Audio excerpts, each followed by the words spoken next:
This story takes amid the pandemic we are experiencing right now. Due to lack of financial income, what will be the best options to do if to give support in your family as the breadwinner and the only one who can provide money for her family?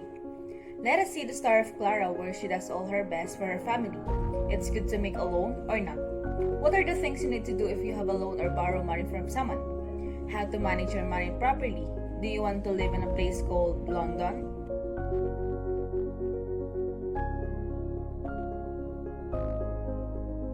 One afternoon, Clara does not know how to manage the money left on her hands because of too many expenses in the house. She can think right because her younger sister's tuition fees need to be paid before the online class starts. She does not know where she will lend money because of the pandemic. Also, she is the breadwinner of the family. Her father has been out of work because he became paralyzed when he was attacked by heat stroke. Then, she remembered her neighbor named Doña Maribel Montemayor, who is known as the moneylender in their barangay. Without any hesitation, she picked up herself and went to the house of Doña Maribel. What's your problem, my daughter? Ma, I will just go to Doña Maribel to borrow some money. We will need to pay the tuition fee of Arriz before the online class starts. Do you know that our barangay captain said that we need to stay inside our house? But Ma, do you see and understand our situation right now? We need money as soon as possible, Ma. The online class is coming. Why would you not do something about it? What are you trying to say? I'm just sitting and I'm not doing something? What do you think, Ma? We need to help each other, most likely this time of the pandemic. I think I'm just the only one who is working here. What are you doing? Sit there, always holding your phone? You did not even bother taking care of Papa. You left him alone in the room. Ma! So what? I am your mother and why are you shouting at me? Do you think I'm not doing something? I am tired of thinking how we will get enough money. Fine, Ma. Let us say that you do something. But we cannot say it. Ma, we need money right now. You can stop me. I will go to Doña Maribel's house to borrow some money for the tuition fee of Arriz, for the medication of Papa, and some of our needs here in our house. The 3,000 pesos that left in my hands are not enough to sustain our needs in our daily lives. Ma! While Clara is on her way to Doña Maribel's house, she sees the known Indian moneylender in their town. She stops for a while and goes beside her best friend Rosie, also her co-teacher in the school where she worked before the quarantine. Hey, hello! Hi, hello my friend. Where are you going? Are you going to borrow some money? I'm just passing by when I found you, so I came here to see what you are doing. Oh, okay my friend. How's your life? You look tired. What Nothing, happened? my friend. So, I'll go now. I have something to do. Also, I need to go to Doña Maribel's house. I have an urgent matter, so... I think I know what you will do there. You will borrow some money. Yes. So, why don't you borrow from my friend's Indian moneylender? They are kind and they will not force you to pay immediately. Look at me. I We think became so. friends. You are fond of borrowing money so that you'll become friends with them. So, by the way, I need to go right now. Bye! Okay my friend, see you around. Even there's a pandemic. Take care. Thank you. When Clara is already arriving at Doña Maribel's house, she sees her going out to some place. Doña Maribel! Doña Maribel! Oh, Clara, what are you doing here? For you because I just have something to tell you. What's it, Clara? Sorry if I couldn't let you in. I'm about to go out kasi. Sorry, Doña Maribel, for disturbing your plan. This will just take a while. I will just ask for some money to borrow from you if it's okay. Oh, how much is it? Maybe I can lend you some. 15,000 from you. I'll promise. I'll I'll pay you as soon as possible. My younger sister just needs to pay for her tuition, and we do not have that much money to pay for it. Oh, sorry. I don't have that amount of money. I also lent some to my kumaring Laura. But I have some 7,000 pesos. Here, take this.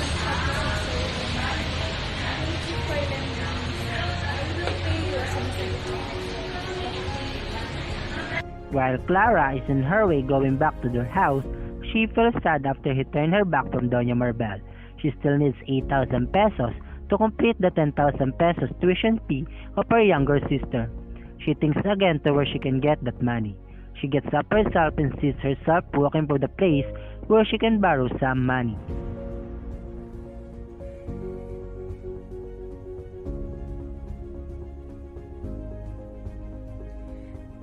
What should I do? What should I do? What should we do? I need money right now. I need to do it for me. I will borrow money from Uncle Rans. He can help me. What should I do with our life? My mother is just sitting in our house and always holding her phone. When does she help me, even though I am the eldest daughter? I am tired. I am out of my mind. I go crazy thinking of what will I do to overcome this problem.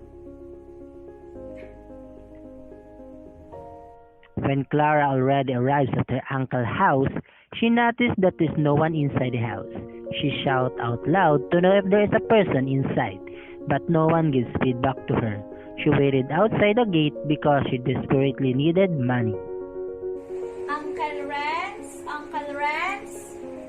Uncle Rans? Oh, hey Clara, is that you? What are you doing here? There is a pandemic, then you should stay inside your house. I need some favor from you. I badly needed money right now, Uncle Rans. The online class of Arriz is coming, and we need to pay for her tuition. I am sorry, Uncle Rans, but I don't know what will I need to do. So I come to you. I know that you can help me. Wait a minute, Clara. Don't cry. I will lend money, but I only have 3,000 pesos here. Because I went to the bank to deposit money because you know I'm not yet paid at my house. That is a big help from me. I will pay you as soon as I get my salary.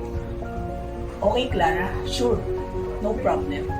So, let us go inside to have some snacks. I'm okay, Uncle Rans. Thank you for your invitation, but I am sorry. I have to go. I have something to do. Again, I am very grateful. Goodbye, Uncle Rans. Okay, Clara. Goodbye. At that moment, she still needs 5,000 pesos to complete the needed money.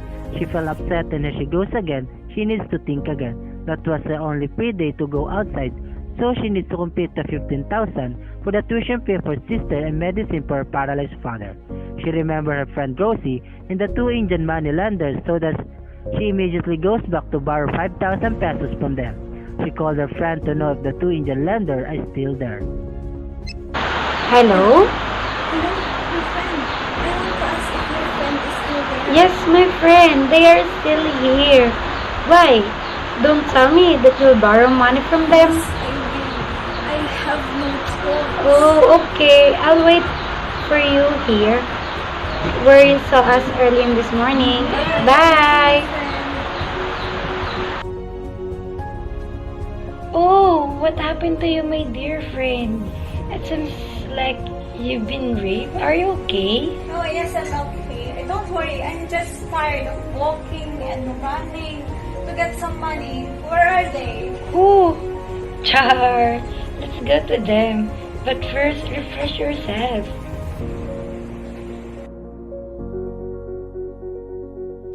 Hello, my friend. Want to talk to you? She needs money from you. Do you still have it? Yes, we have the money to lend. How much? I just need 5,000 pesos. I badly needed it. Sure, but it has interest. Do you still want to loan from us? It has 10% interest and we collect every 15th day of the month. We are not forcing you to pay if you don't have money to pay. We know there is pandemic, but don't make it habitual that you will not pay us because you don't have money. We will increase the interest of your borrowed money if you will do it. Yes, I understand. Thank you very much. Okay, here's the money. Just don't forget the things we told you about. Yes, I will remember it. Thank you, my friend. We have to go. Yes, we have to go. Okay, Thanks okay, again. take care. When she entered the house, she sees her father outside his room.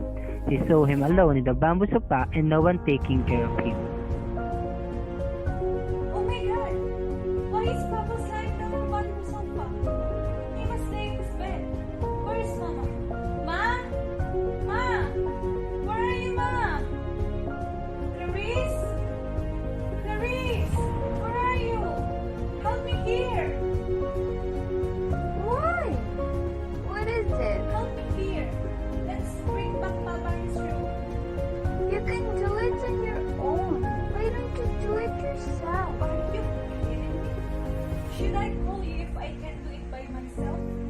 By the way, where's Mama? I don't know. Wait, I have something to get in the kitchen. Look after your father, okay? Don't leave Papa. Fine.